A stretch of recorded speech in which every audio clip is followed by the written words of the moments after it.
take you through a presentation that I have titled Codependency and its Impact on Addiction. The emphasis really we will see as we proceed with this presentation, it will basically to understand the patterns, that is the patterns of codependency and its impact on addiction. We'll try to break this cycle of codependency as it influences addiction or vice versa. And then as we approach towards the end of my presentation, then you'll see we will really try to go deeper into the steps in terms of how then we can, sort of like rebuild these healthy relationships that are likely to be affected as a result of this codependency and, of course, its impact on addiction. I can move to the next slides, please. Okay, so under my introduction, I did see sort of like give an overview there that codependency is one of the most overlooked, you know, critical elements which affect, addiction and recovery itself. In most families affected by substance use, relationships are likely to be entangled in ways, that enable the addiction, hinder healing, and create long-term emotional dysfunction. So you'll see, as I've indicated, the presentation, we're gonna start off firstly, by sort of understanding or rather defining what is codependency and how it develops, which I think is actually very much important for one to understand. And then in addition to that, we'll look at the signs or rather the characteristics that are associated with codependent behavior. And then, of course, how then this codependency reinforces addiction. And that's the cycle that I'll be referring to. And then, of course, towards the end, as I've mentioned, we're just going to look at the steps in terms of how then can we break this cycle of codependency, and as a result, then build this healthy support system. We can proceed.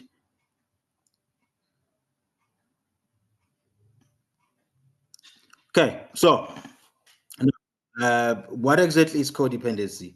There's a lot of definitions out there, but you'll realize the common one is basically that is an emotional, psychological, and behavioral condition where in which the individual develops an excessive reliance on another person. I think that's the key word there to understand, which is the excessive reliance on another person. Typically, someone who is ill, addicted, or emotionally unwell. This reliance, more often than not, is rooted in the need to be needed, and it often leads to neglect of one's own needs and boundaries. Now, where and how does this, codependency starts? What is sort of like its starting point? So you realize that codependency often begins with good intentions. More often than not, we start off by saying we want to help a loved one who is in a crisis, or we want to help our loved one who maybe at that point we can see or we're able to realize that our loved one is currently addicted, or there is some tends to be some issues or concerns that they're actually experiencing at given time. And then you realize that because we have these good intentions, you are like, the loved one is my brother, loved one is my dad, mother, and so forth and so forth. These good intentions that we have over time, more often than not, is likely to become enabling behavior. And then you'll realize that the caregiver self-worth becomes tied to their role as a helper, fixer, or rescuer. I mean, you always wanting to be in that position where you always want to step in and trying to help or rather rescue your addicted loved one. And then how it sort of like look like is making decision based on someone else's needs or emotional state. Thing is, you will notice there that as the caregiver, I'm not sure if you're able to mute. Okay, thank you. And then it often looks like sacrificing personal health. We're looking at your career, finances, or relationships to help. So the only thing then that you constantly think about, or rather preoccupied about, is you just want to help. So you don't necessarily care much about your personal health in terms of how you're feeling emotionally or how your career is looking like. Sometimes you do not even attend to your daily job or activities that you're supposed to be doing because you are constantly in this position where you are highly, sort of like concerned and wants to be in that mood, and you be like, okay, this is my son, this is my dad, this is my uncle, etc., etc. Constantly in that space where you're saying you just want to help. More often than not, is codependency also looks like feeling responsible for the addict's choices. That is moods and outcomes. More often than not, we are on this edge of always wanting to help, simply because to some extent we think, okay, as much as these addicts behave in this way, what if I had, a specific uh, a pattern or something to do with whatever it is that I behaved, something like a contributing factor. So sometimes you often actually do look at yourself and say, okay, actually, maybe my son or my daughter is behaving in this way because then I did this way. And then you'll be in that space where you're saying, you know what, let me actually just step in. When that addict loved one is experiencing a different type of mood, be it they're sad or they're angry, sometimes you might even feel responsible and be like, okay, they are sad because I potentially did this. I potentially didn't want to do this, or I potentially, told them or sort of like warned them about possibly an addictive behavior or that specific addiction that they are into. And of course, the outcomes thereafter. I'm not sure if Lindy wants to add something from there, but we can proceed to the next slide.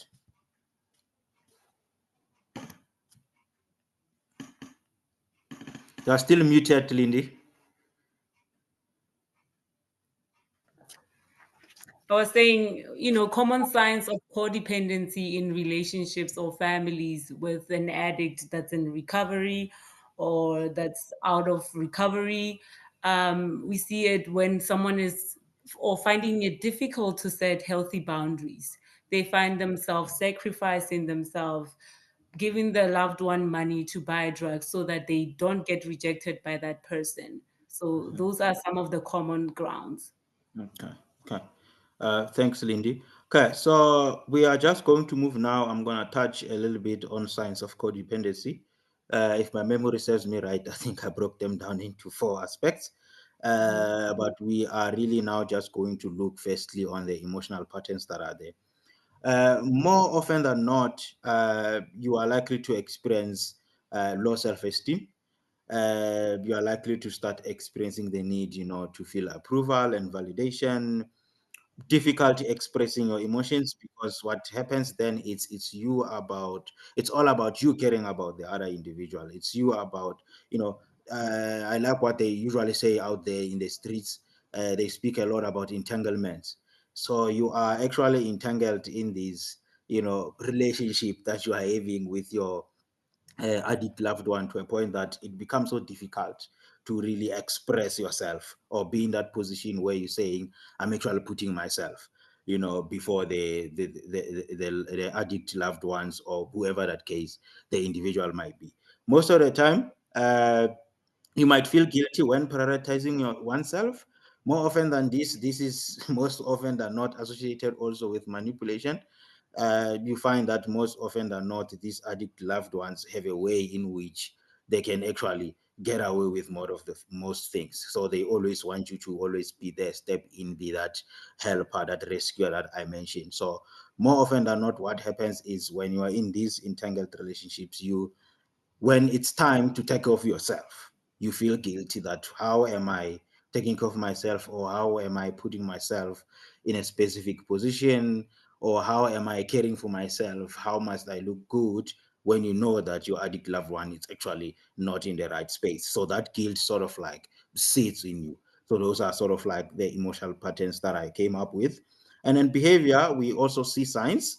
Uh, you are likely to develop this tendency of being a people pleaser, and most often than not in conflict avoidance, because then more often than not it starts with simply you being in that entangled relationship with your addict loved one, or someone who's emotionally unwell, and then what you then put yourself in is you always just want to please the addict loved one.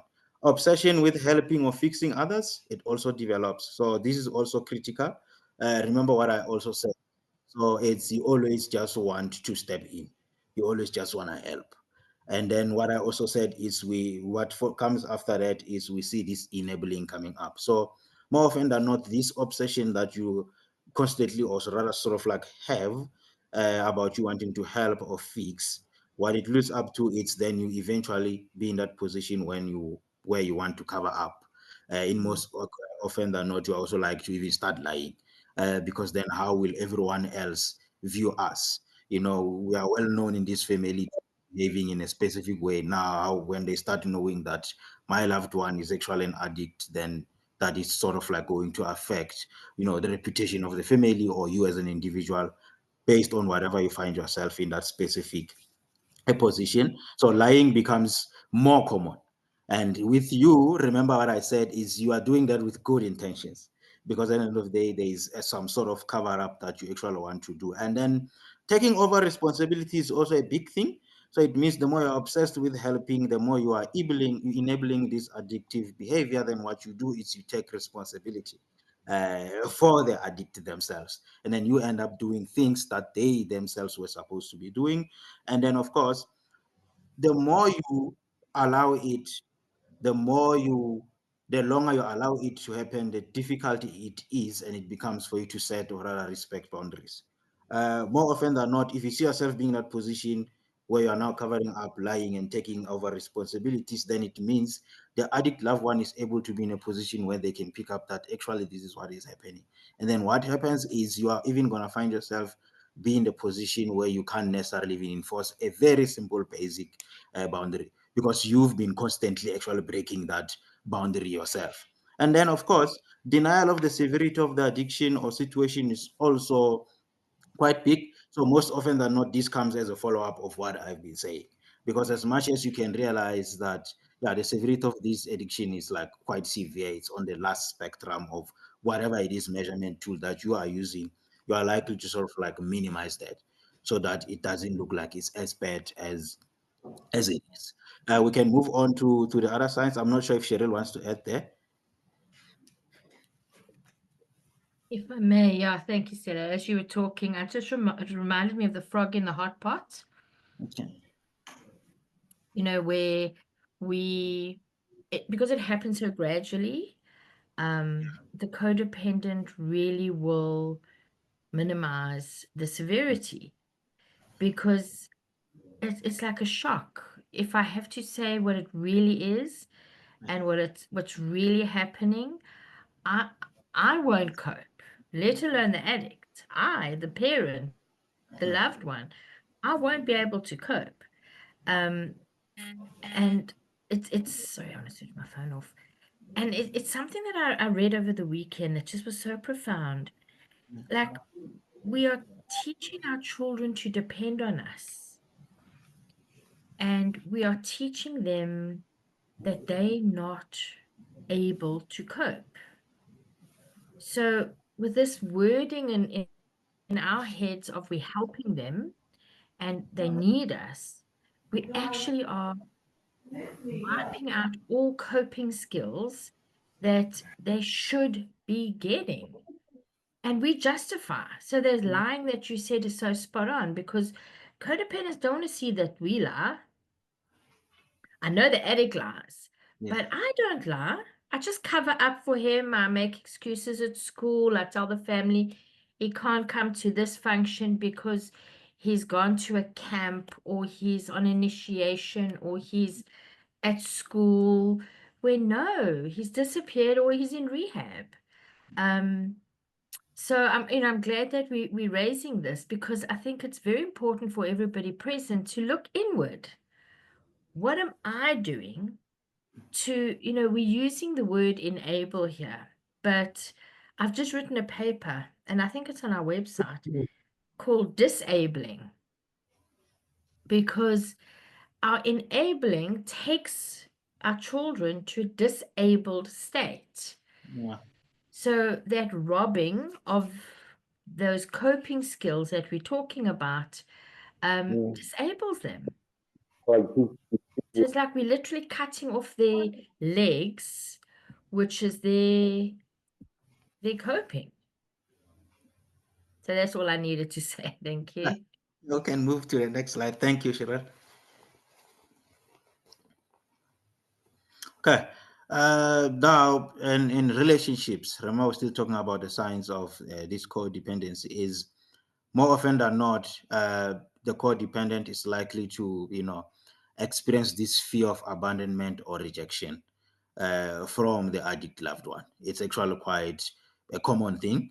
And then staying in dysfunctional or toxic relationships, I think it also speaks to what Cheryl has just explained now, that in more often than not, we don't see it ourselves, that this is what our behavior represents, but we are able to see from the addict themselves that this is the behavior that they are sort of like representing. Feeling anxious when not in control is also very much common, associated with manipulation a lot as well. When you feel like you just can't handle, you just can't control this behavior, you don't know what to do, you feel like everything is out of space, you are likely to be, overwhelmed with this anxiety that comes with, you being in that space of codependency. And then confusing love with caretaking or rescuing. Uh, more often than not, I'm actually giggling because I'm thinking a lot around it, is we tend to say, I love my son, I love my mom, I love my dad, I love my uncle. And then us associating the love is we basically saying we are actually willing to do anything for them. So it more often than not is us saying we love this, addict loved one, whether it's a child or whether it's a parent, then we end up confusing it with either rescuing or caretaking. It's you put yourself in that space where you're saying, there isn't anything that I wouldn't do for you. I love you. I'm there to support you. And then in that position is what we are doing is we're actually sort of like enabling, you know, the behavior to be continuous, because they will eventually just keep on continuing with their specific behavior. They know that someone is there who's going to support them, or who's going to always come and cover up for them, because they know that they have a loved one who has their back. More often than not, we as the codependent, we actually do say these words to say, I'm here for you, I love you, I will do anything for you. And then we put ourselves in that position where even this relationship dynamic itself becomes so dysfunctional, or we find ourselves in this toxic relationship. More often than not, we even realize later, and then now we're in this space where we actually don't even know what to do. We don't even know what's the next step. We don't even know what's the best way to move forward. One of the other signs that I thought were actually important is, this is something just when I was going through these readings and just trying to came up with my experience, is I realized that as much as we have these relational, behavioral, and emotional patterns, there's a big element to it, which is basically the thoughts and the beliefs. So basically, what we tell ourselves when we're in that space and what we believe it's actually the truth, which sometimes it's actually not. Uh, for example, I came up with three of them there, which I think is actually speaks a lot to these codependency relationships. Is we put ourselves in that position where we say, if I don't help them, who will? So this becomes a thing that also fuels this obsession that I was referring to, about you being in that position where you constantly want to be in that position where you say, I need to help them. I need to fix whatever it is that is going through it. Be it whether it's sacrificing my career, I'm sacrificing my reputation, or whether I'm covering up, whether I'm lying. At the end of the day, you still have these thoughts that is lingering within yourself to say, if I don't help them, who will? Because in that space, you believe and you tell yourself that they do need help. But then, since you don't sometimes know where exactly to go, who to contact, how do you go about, getting this help, what then you do is you put yourself as that individual who's going to help. And then in most cases, what then do we do? We then cover up, we lie. Before we know it, we have actually enabled the behavior. It becomes continuous. And then, well, a second thought that I thought was also important is, I put there that they will fall apart without me. So there's this need where you constantly saying, okay, this is my loved one at the end of the day. Whatever it is that happens to them, I'll still be responsible. So if I'm not close to them, if I'm not constantly being in a position where I'm rescuing them, where I'm covering up for them, they will fall apart. Let's say it's an addict loved one who is working somewhere or who has a job, and then you are constantly just going to be in that position. that you are the one who's stepping in, probably communicating to the HR people, lying up and saying the person is unwell, the person is sick, he will be able to come in tomorrow. Before you know it, the behavior then becomes continuous. And then what I thought also was very much important is their success or failure reflects on me. More often than not, is families, as I've said, is quite a very big important element. So most families, we are quite big in terms of who's where, who's doing what, how is their life looking like, are they successful, are they stuck somewhere, do we then have to jump in and assist them? So more often than not is, if this is your son, what then you tell yourself as a parent or as a caregiver in that moment, you are saying their success or failure is basically dependent on you. Whatever they are doing right now, it is happening, but then I need to be in a position where in which their success or failure at the end of the day needs to reflect me as the parent. You need to sort of like be in line with the family's reputation or how we are well known to be in a specific type of field or specific type of individual. So these are like the three things that I thought really spoke to me when I was coming up with the presentation, that I thought actually were profound as far as codependency is concerned. Are we able to proceed, Cheryl? We can, after I back Okay. up what you just said, Hello. Listening to you now, it just jumped out how Yeah. selfish Yeah. we, the codependents, become. Mhm. Because actually, it's all about us. Yeah. And we delude ourselves into thinking we are helping. Mhm. And it's all about soothing my stuff, Yeah. my standing in my community, how other people view me. Um, they'll fall apart without me. They're falling apart. Yeah. They are falling apart. Our meddling is just allowing them to carry on using while they're falling apart. Mhm. And Brandon Novak has this very profound saying. He says, if you baby an addict, you bury an addict. Mhm. And we hear that weekly when we show them the videos at the rehab.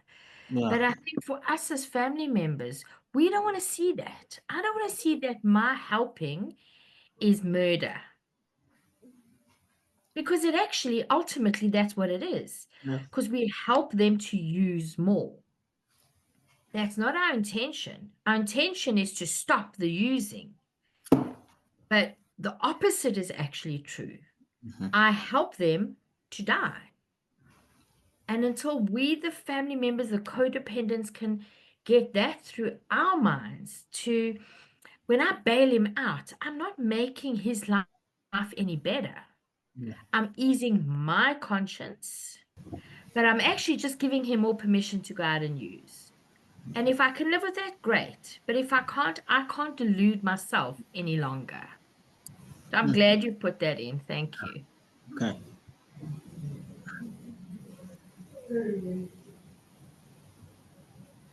Okay. I think I touched on this just a little bit, but I'll just run through it. As we we're now essentially looking at how this codependency develops. I think you've heard when I mentioned that the most common, or rather the sort of like beginning phase, is the caretaking phase.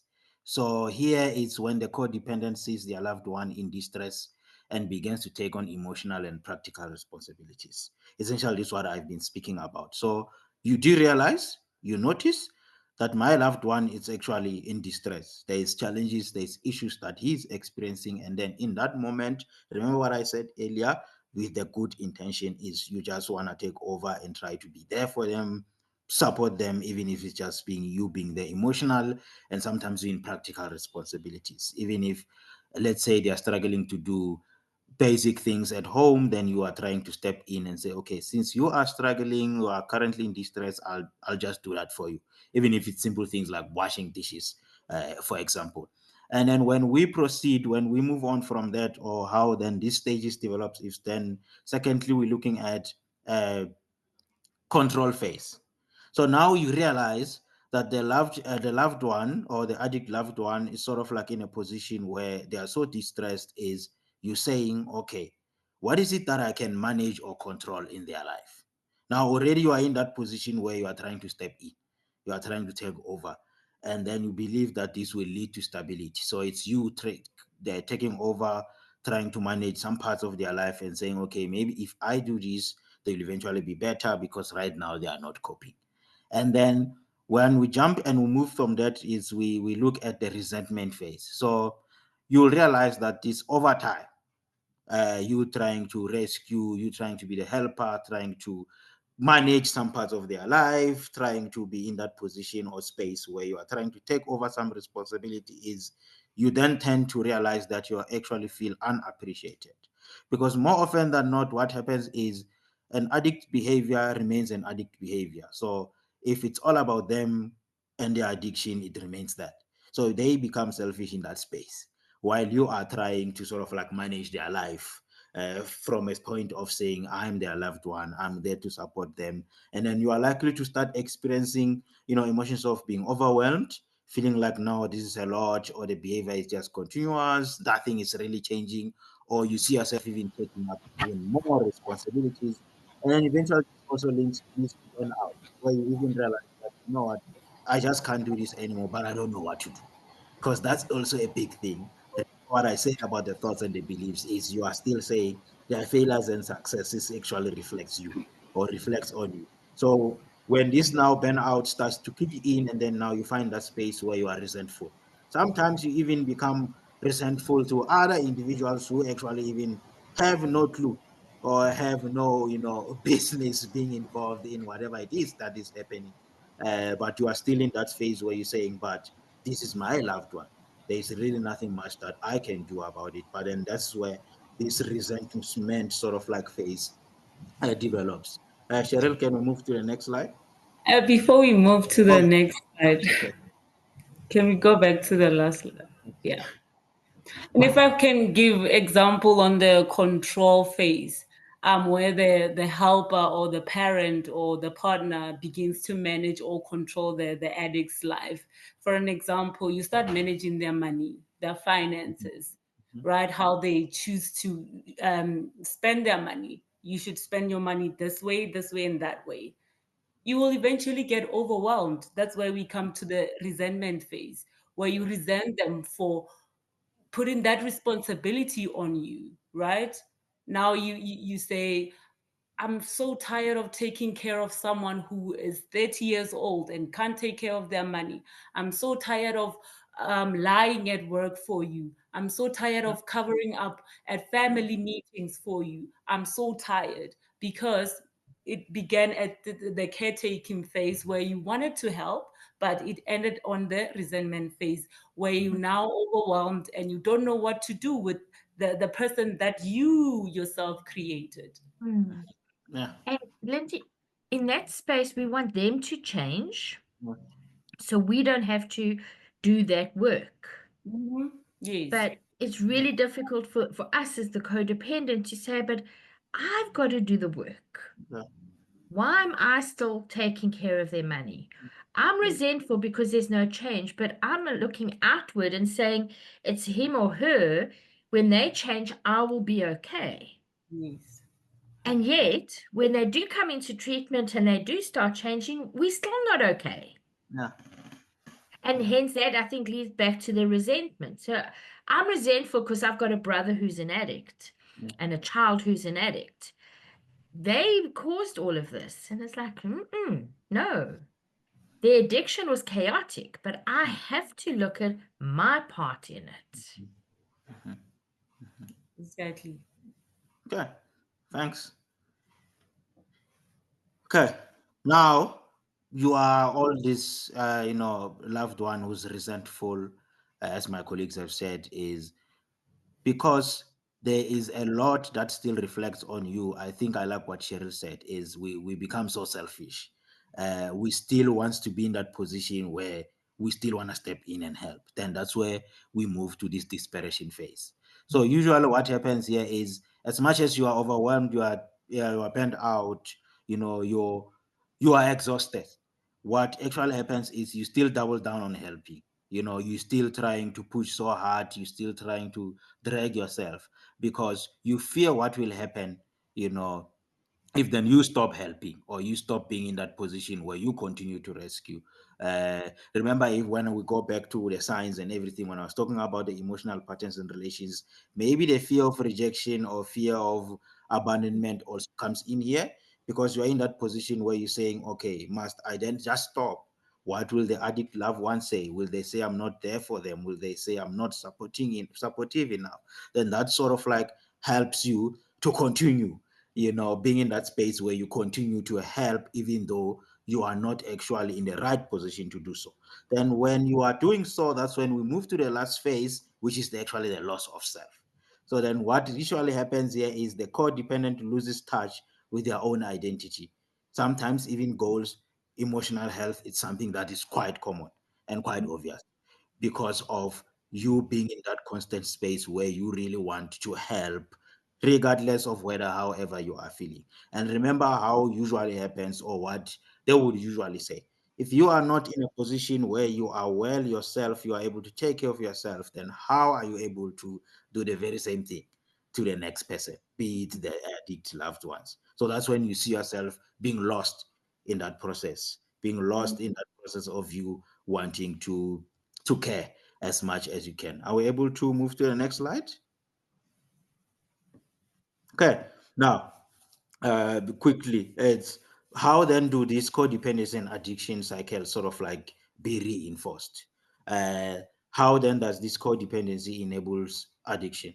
So what usually happens is it shields the addict from consequences. Basically, it's what I've spoken about, by you bailing them out, lying to employers, which sometimes is quite common, and then it also sort of like removes the motivation for the addict to change or seek help, because you are always in that position where they know that if they do certain things, or if this is who they are, there is always someone to take care of them or take care of whatever it is that was supposed to be your responsibility. And then, of course, more often than not, we realize that if this then become reinforced or it become continuous, it prevents the addict from developing autonomy or responsibility. So you end up just being in that position where you are an addict, and that's the only thing you know. It's being addicted to either substances that you have. And then this can also even happen vice versa. The addiction itself can fuel codependency. It's more like it's a cycle. That's why I actually call it a cycle, because how it happens is it can either go the other way, or it can actually also go the other way. And then how addiction fuels codependency is that the unpredictability of addiction creates anxiety and fear, making the codependent feels the need to step in. You feeling the need to step in, it's a continuous. Remember, it's like you are entangled, so you are trapped in a circle.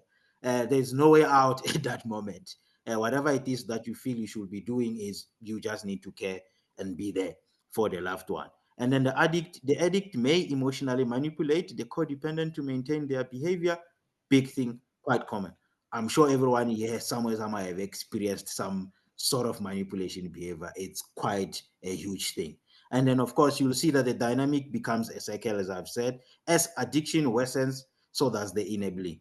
So if the addiction then becomes worse, or it becomes even more prevalent, it means the more you want to step in. So it means you are enabling, and you are actually allowing the addiction to continue. So then it means the cycle just becomes bigger and bigger and bigger and bigger. Uh, we are able to proceed.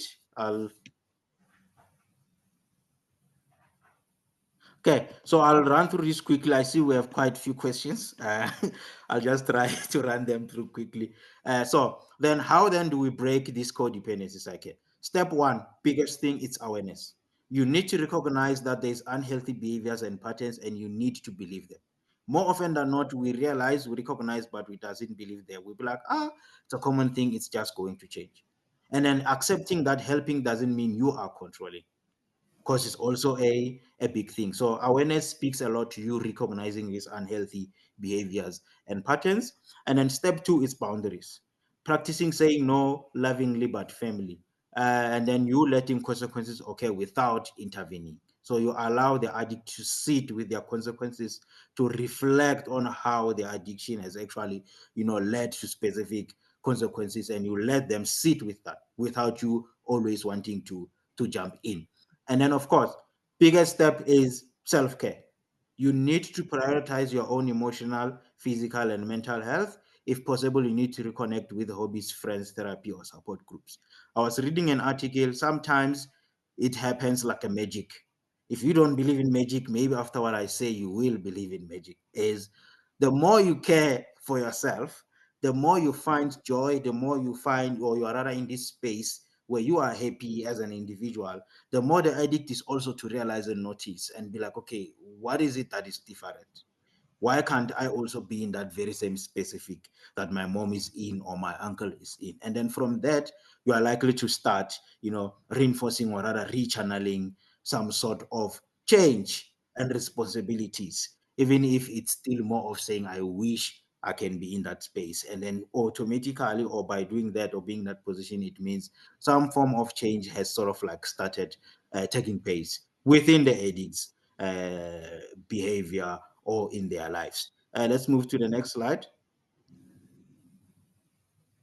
Okay, support. It's a big thing. Engaging in support programs, and then you learn with others who understand codependency and dynamics. The more you learn, the better you are in. You are able to be in a position where you are able to do things right without enabling. Maybe this is where the disabling that Cheryl was talking about comes in. You are able to sort of like gain strength and some sort of like skills in terms of how can then you navigate through this codependency relationship. And of course, the last phase or step there is empowerment. So this is understanding that stepping back can be the most loving action. It's basically what I've been touching on. And then trust the process of recovery for yourself and your loved one. I'm not sure if Cheryl, can I just complete the last two slides, I think, because I'm being mindful of time. Okay, can we proceed? Okay, so now this codependency and this addiction, more often than not, it leads to healthy or unhealthy, broken relationships. Where this resentment is there, you are always constantly angry at your loved one. There's always anxious. There's a lot of emotions that sort of, takes place. So here I have a few steps which I'll quickly run through them. Is the best thing that then you need to do is you need to rebuild trust gradually. Gradually, it means step by step. So you show up consistently, trying to show support and trying to show that you are there and care for them, being emotional, reliable, and then keeping small promises. More often than not, we have this thing of saying, okay, I see you are struggling. It's fine. Just tell me what needs to happen on that given day, and then you run everything, you run their day-to-day activities. And then you have to create new ways of connecting. This can be something like shared hobbies, even rituals. If you used to do walks, dinner, even game nights, relationship check-ins, how are you doing, moments of joy and peace, beyond recovery talk, letting go of control. Letting go of control speak to what I've mentioned in one of the phases, which is the controlling phase. I think my colleagues tried to explain them better. Is you now need to focus on your reactions, not on their behaviors or their reactions. So now it means you are offering love without overextending, and then now you are actually supporting without rescuing. So this is sort of like a different angle or element in which you can actually go about it. Practicing forgiveness. This most of the time is comes later, or depending on how the relationship has actually been affected. Is you need to let go of the shame. You most of the time need to forgive yourself and others to move forward. Like I've said, more often than not, is the thoughts and beliefs says whatever it is happening in my addict's life, it's actually part of me, or it reflects on how it is that I've potentially contributed to them. And then you're choosing peace over resentment, because you are in that phase where the resentment has been quite huge. Can we proceed? Think last. Okay.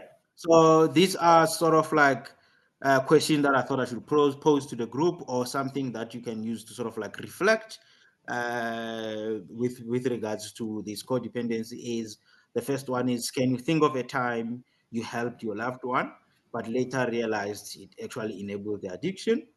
And then the second one is, what is one boundary you've been afraid to set? Remember, more often than not, this is associated with that fear of rejection and abandonment. And then the third one is, in what ways have you lost touch with your own needs or identity? And then the last one is, how might your behavior change if you believed you were not responsible for your loved one's choices? So these questions actually were provoked in me when I was doing the last phase, which is about the thoughts and beliefs. I'm not sure. Do we have another slide after this? I think so. It's more of, okay. So it's more of a conclusion. And then I did say that, remember, recovery is not just for the person using substances, it's for the entire family. Understanding codependency is the first step to healing the family unit. And I did quote there, because I don't know where the quote comes from, but it says, I thought it was quite profound. It said, sometimes the hardest thing and the right thing are the same. Okay. And Very now, powerful. yeah, now I Thank- think we can go to the questions. Okay. Yeah, thank you. That was my presentation. Okay. No. Someone asked, how do you avoid the codependency when the responsibilities being neglected impacts a child? So you take these to avoid the child being negatively impacted, which leads to resentment because you feel like you're a single parent. Mhm, mhm. Yeah, so if I could jump in to start and then you guys can back me, I think this is the one question we get all the time, right? Is children. And I have my own personal views, and I think it comes from because from a personal perspective, I've had to address it as well as professionally. I think if addiction is affecting the children, it's our responsibility, moral, legal, ethical, familial responsibility to protect the kids. Yes. But that doesn't mean that we've got to manipulate ourselves into continuing our codependency and enabling behavior to allow that. So, for example, if my husband is using and I'm feeling resentful, I'm feeling like I'm a single parent, it's my responsibility to go inward and do that work for myself. Yes, I'm a single parent. Why am I still staying in the marriage? Why am I still staying in this cohabitation? There's other factors at play here. So, in cases like that, I often say to my clients, make the decision, make the move, then do the work. Yeah. Because there's something that's called the adult child syndrome. And that's for children growing up in a home where addiction is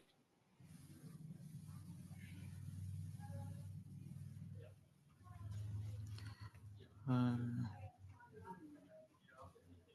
Cheryl's. is Lindy, are you also experiencing a same break from Cheryl? Yes. We can't hear her. Uh, I think also what she was also basically saying is the fact that do what's best for the child because you know what addiction can do to a family unit. yeah. What, do what's best for your child, and then that means taking the legal route, right? Taking your loved one to recovery. Mm, Yes. Making the right decisions for your loved one. yeah, Cheryl, we lost you there. I know. Thank you for jumping in, covering in. And I think you were basically answering what I was about to say. I have many clients who have, um, I'm still working with, who lost their kids. Their kids were taken away. Parents took them away, in-laws took them away, and they had to go through a whole legal system to get their kids back. And the kids are better off, and it's almost enforced the addict to stay on his or her recovery journey because their consequences were here. If we enable it and we allow the kids to suffer with it, I think that onus and responsibility is on us. So get legal help, get professional help, see a therapist. You don't have to divorce, you don't have to leave permanently, but set a very clear parameter of I'm not putting up with this. I'm going to ask Mhm. you to move out for 3 months. You've got to get help in that 3 months, and then we can talk. I'm only dealing with a sober person. Yeah. Yeah. Okay. Uh, so we still have two more. Thank you, Cheryl. We still have two more questions in a hand. I'm not sure which one should go first. uh, The one in the chat box, it has been there. okay. Peter is saying, I'm in the same position and leading from this, how do you avoid taking control of finances if it directly impacts you and your children? For an example, you are married in community of property. I think Lindy said it earlier. We got to use our legal system. You know, and I know that by the time we're in this dire strait, we've got no money left. Things have cost a lot of money. Use the free resources that are available. Use the support groups, legal wise, legal aid.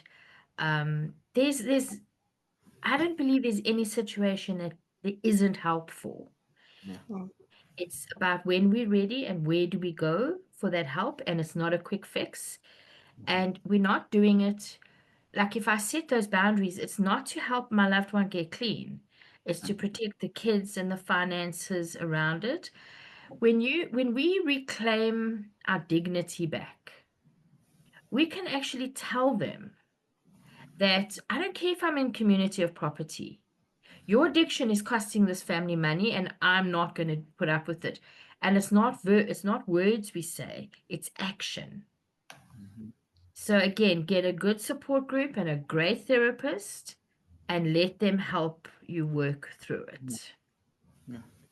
Okay. And yeah, just to add a little bit on that, I think yeah, you did really touch on a lot of things, but like you have said, I think we cannot really emphasize this longer than enough. Is the child's interest always comes first. And I think when I was also doing the presentation, there was a point where I did mention about, getting specific support Yeah. program. So it's essentially what actually you just mentioned, trying by all means to ensure that the child's interest always comes first, whether it's the legal route, whether it's therapy, Okay. literally, even if it's rehab to some instances, but you need to be in that position where you are saying, my children's needs are actually put forth because that is actually what is important and that is what measures matters. So I think that that was actually quite spot on in terms of yeah. So thank you for jumping in on that. Oh, so there's no shame in saying, I don't know what to do. Yeah, Help me, somebody. Use the halfway house, the contacts that you've got. Guide me, guys, because I'm ill-equipped. I remember I started Tough Love in 1982 or 83. And I used to go to my support group and say to them, I don't even know how to be a sister. I don't know how to have a normal relationship with this person because I'm always on tender hooks. There's always dishonesty and I'm useless. And when halfway houses came in, it was the best invention ever because that takes away. I don't have to cope. yeah, Somebody else can do that for me and slowly but surely teach me how to react in a different way. Because you could have a non addict kid who all week makes her bed, cleans up, does their chores, and sleeps in on a Sunday. You're not going to be raising that question on a platform. But because we're so scared of what's going to happen with our loved ones, we are on tenterhooks. And there's no shame in saying, I don't know. And I don't want to be on tenterhooks anymore. That's why I set the boundaries before the horse runs away. yeah, yeah. Okay. Thank you. Okay. Another question in the chat box. I do feel shameful of addiction. What is the best way to accept this and speak openly about it? Support groups. Join support groups. Go to therapy. Because as much as your loved one is here and recovery, doing their own recovery, you need your own recovery as well. You are not an addict, but you do need recovery because you've been through a lot because of them. We say addiction is a disease, but it's not anyone else's fault, Mhm. right? So you need support groups so that you can deal with those things. You can openly speak about the shame and guilt that you feel, right? Yeah. Mhm. Okay. And the emphasis is support groups, hey, Lindy, because I know when I spoke to my friends, they would look at me funny because they had lots of great ideas, which Yeah. I had tried before. They hadn't worked. When I got to a support group and I could say exactly what I wanted, I just poured all this stuff out, and people just nodded and said to me, "We feel the same." That's the first step in healing the shame. I don't think support groups tell us what to do, but they create that space that we're not judged. And when we're not judged, we take responsibility for our own guilt and shame. Exactly.